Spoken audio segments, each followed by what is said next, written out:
in Slovenia, and I visited a Roma settlement. I met a 60-year-old man with his family. Their home, a broken-down shack, no running water. They have to walk 3 kilometers to get water from a cemetery. Children, stray dogs running wild. The state disdain and discrimination written deep onto the bodies of everyone I met in that camp. I explained to them that I was coming here to speak about Palestine, to launch the report.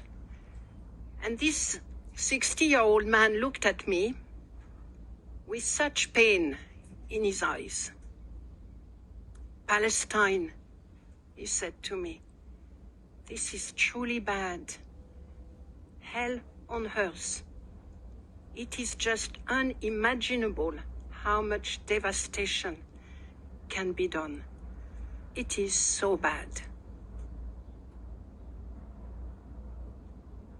If only political leaders in Germany and elsewhere in Europe had even an iota of this man's compassion and outrage at Israel's campaign against the very existence of Palestinians.